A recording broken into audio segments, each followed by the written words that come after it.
am writing this under an appreciable mental strain, since by tonight I shall be no more.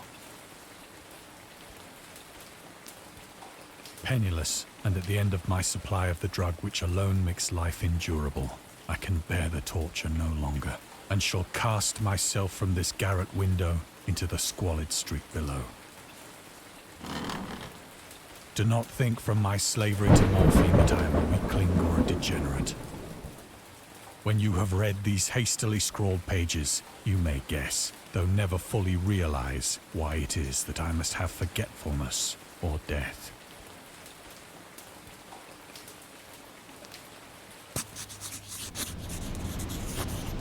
It was in one of the most open and least frequented parts of the broad Pacific that the packet of which I was supercargo fell a victim to the German sea raider.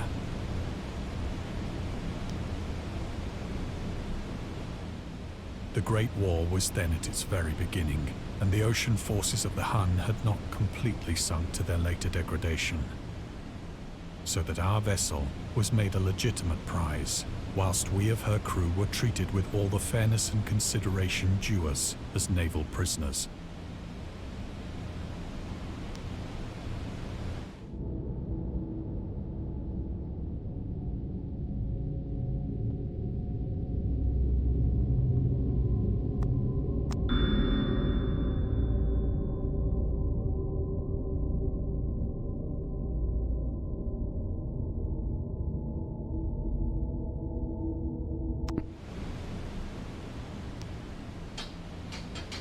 So liberal, indeed, was the discipline of our captors, that 5 days after we were taken, I managed to escape alone, in a small boat, with water and provisions for a good length of time.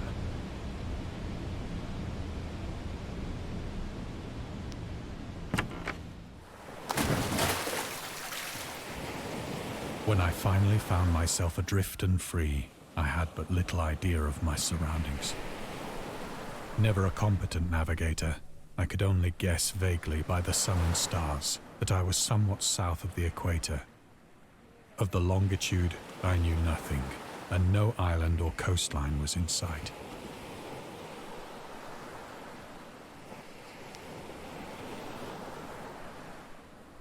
The weather kept fair, and for uncounted days I drifted aimlessly beneath the scorching sun, waiting either for some passing ship or to be cast on the shores of some habitable land. But neither ship nor land appeared, and I began to despair in my solitude upon the heaving vastness of unbroken blue. The change happened whilst I slept. Its details I shall never know, for my slumber, though troubled and dream-infested, was continuous.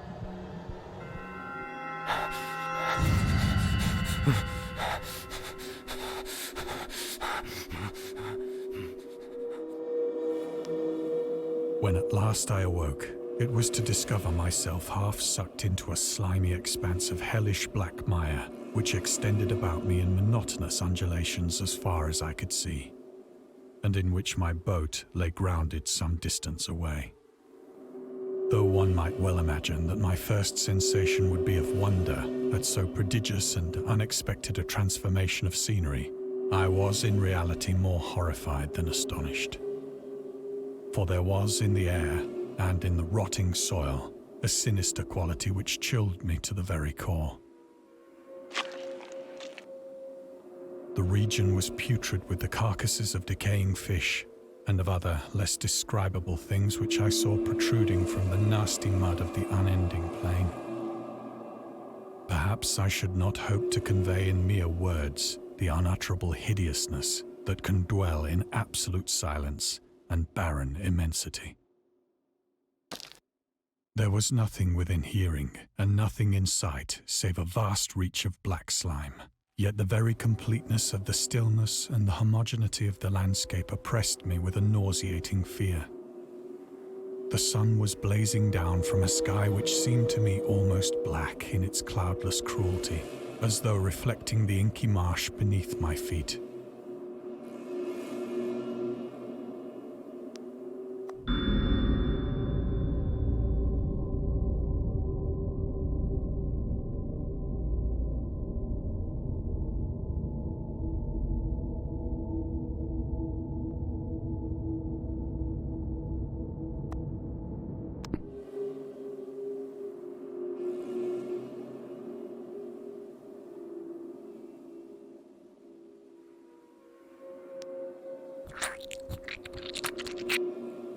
As I crawled into the stranded boat, I realized that only one theory could explain my position.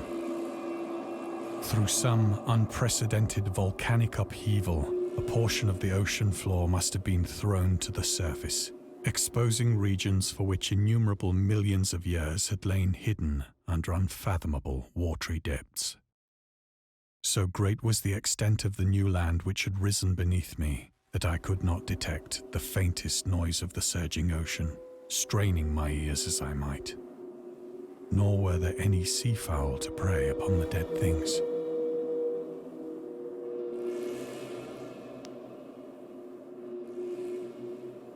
For several hours I sat thinking or brooding in the boat, which lay upon its side and afforded a slight shade as the sun moved across the heavens. As the day progressed,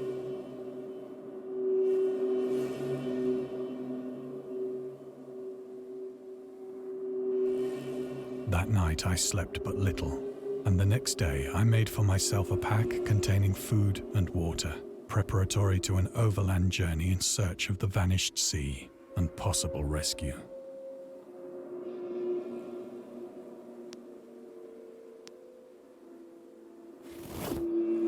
On the third morning, I found the soil dry enough to walk upon with ease.